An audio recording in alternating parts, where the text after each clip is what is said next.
welcome. So we're really pleased you can join us this evening. We're going to take you on a tour of the GCSE art and photography work in our virtual gallery.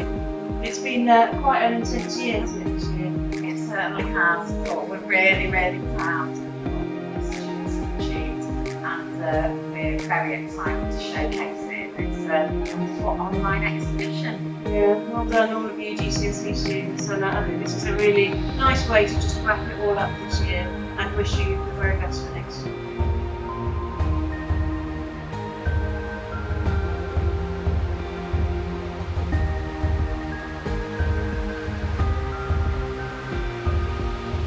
Congratulations, Year 11, we're really proud of you.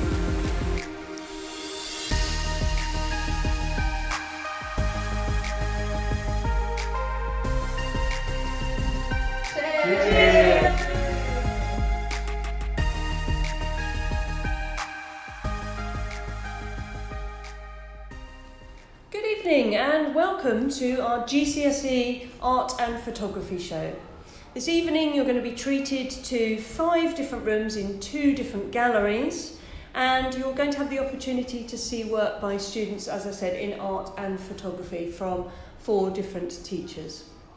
So we're going to start here in this first room, and this is the room of work by students of Mrs. Airy. And as you tour around, you can use the keyboard or the mouse to navigate your way around the room. You can also zoom in on different artworks, and if you use the 3 bars in the top right hand side, you can navigate to specific artworks. So I noticed first of all, Mrs. Airy, that there's a real mixture of still life and portraiture in this room. Why is it that there's so much diversity here? Well, over the course, the students are given different project titles to work towards, and the work that we start off with is a fracture and fragment project, and that is all still life based. And then later in the year we move on to another project, Conceal Reveal, where the students are working with Portraiture.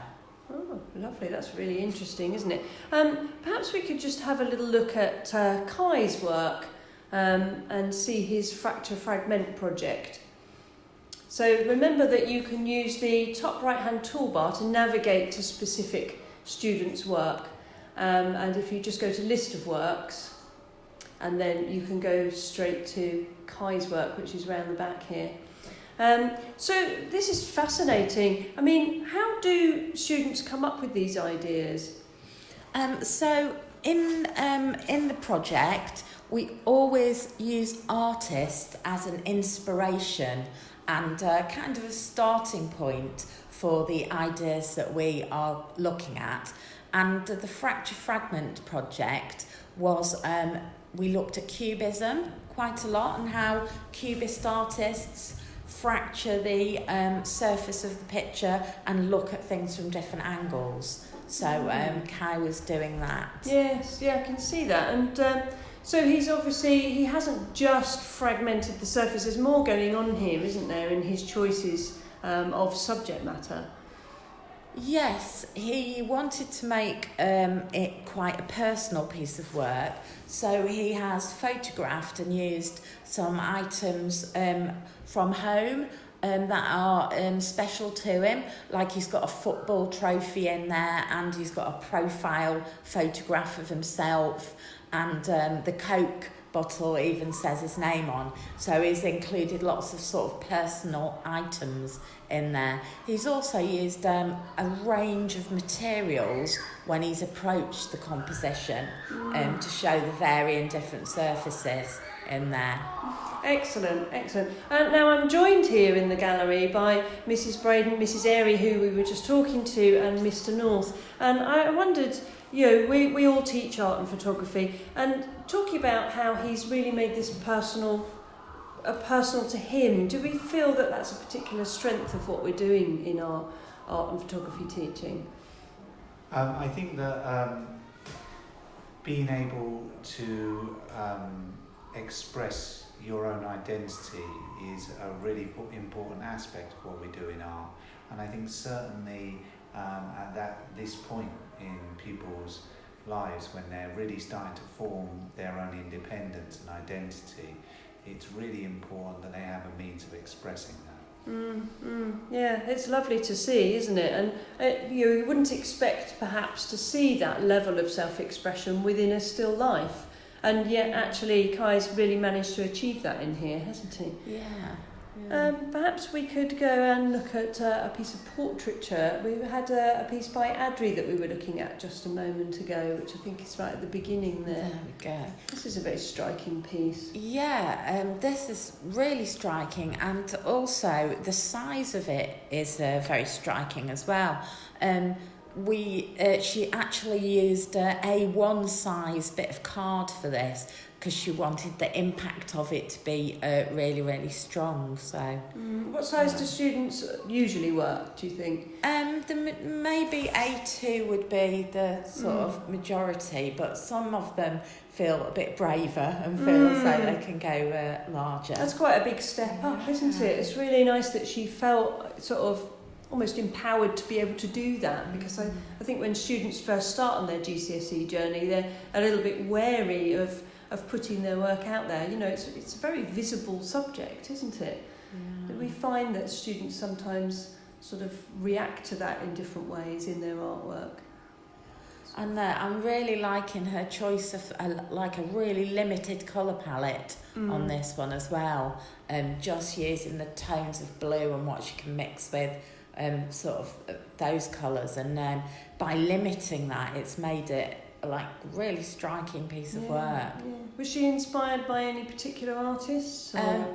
We looked at quite a lot of different artists during this project, but we did actually touch on Picasso and how he used blue during his period of work there, and so she must have been really inspired by that, I think. Is this a year 10 or 11 piece? This was at the end of year 10, and then when we came back into year 11 a little bit too, so it sort of spanned the 2 years. It's been a very disrupted year for them, hasn't it? Certainly has. I think they've done really, really well. There's another portrait that I noticed in this gallery, and I do hope that you'll feel free to enter the gallery on your own accord and have a look around. But this portrait by Jacob at the end here. Yes, so it just so happens that the Conceal Reveal project, we started it, and then basically lockdown happened, and the mask became a part of everyone's life, and sort of getting used to that in society, and these pieces of artwork are just so sort of profound, and I really love the expression that Jacob's created just using the eyes there. It's really poignant and says a lot about his reaction to sort of the circumstances. Yeah, it's really striking, isn't it? He's lit it really well, and it's a lovely piece of painting. Yeah, really, really striking. Lovely. Well, thank you, Mrs. Airy. We'll now move through to the next room. Okay, so this is my room. I'm Miss Jones, and so in here you'll find work by my students. So perhaps my colleagues would like to ask me a few questions about it, but just before we do that, I just wanted to highlight in this room that there are a few pieces of work with arrows next to them, and these are audio files. And as you walk around, you might find that this is the work of Sammy, that Sammy will actually start speaking to you about her work once you approach her artworks within the room. And we do have another piece which we'll show you in a moment, which is an animation. So look out for these little extras in the gallery space. Okay, was this particular pieces we wanted to look at in here? So we had Sammy. Can we go to, perhaps we can have a look at Anna, who's on the far wall, so right in front of us there. There we go. Okay. So this is interesting. It looks like she's used more than one process. Absolutely, she has, yeah. So she has worked with acrylic paint for the portrait and produced a really striking portrait. And I was just really impressed by Anna's bravery with this, because she was very interested in graphic illustration work. The illustrator who worked with the gorillas and the morphing of portraits into animation and caricature. And so she's used a lino print over the top of the portrait to show the sort of fragmentation of the imagery, and the theme here is conceal reveal, and so she's very much sort of concealing the imagery underneath and then revealing through the more graphic illustration different elements perhaps of the character of the person underneath. So it's quite complex. She was very inspired. If we could zoom back a little bit, it's the work to the right. That's her work from year 10 for her Fracture Fragment project, where she again worked in acrylic and mixed media and then developed that into screen printing. So it's really nice to see a student taking that printmaking and really working with it in a very independent manner. Yeah, and it's definitely worth adding that these exhibition pieces are just a small sort of fragment of the work that these guys have produced over the 2 years. They're the sort of fruition, the culmination of the idea. But there is so much sketchbook work and backup work and testing of ideas and research that goes on. So yeah, very much. I mean, we were saying it's very much the tip of the iceberg here. You're just seeing a small amount of the actual work that they've produced over the 2 years. Because, for example, having the confidence to be able to print over the top of a painting comes from practicing that a lot, getting it right in the prep work, so that then they've got the confidence to do it on the actual final piece, and you can see it's worked really well. So that's all paid off. Yeah, definitely. Just around the other side of this wall, we'll find another mixed media piece. So just here on the right hand side. So, as you can see, this is an animation, and Kira was inspired by the theme of environment in her work, which was something that we started during lockdown. So she was inspired by some of the exercises we did online with the continuous line drawing, and she's brought that in to this idea of sitting on the bus and looking out the window at the world going by. So much fun, this one, a personal favourite, I think, and just really nice to see the use of different media here, because we really can accommodate all types of ideas and help the students to develop those in whatever way they choose. So this is a really good example of something that's a little bit different, really, really fun. Yeah. Do you think that's the strength of this department? Yes, absolutely. I mean, we as a department have so many skills that we can support the students with. So yes, we kind of like to encourage them to develop in whatever way they want to, and just support them to do that. Yeah, because we run art and photography, and you're going to see the photography exhibition coming up shortly. And yeah, the crossovers between the two subjects is where it gets really fun, isn't it? Yes, yeah, it is. Absolutely. Okay, could we move through to Miss Braden's room, which is the next one on art? Okay, so again we've got a lovely range of work here. So if we could just start with the Mast Portrait just there in front of us.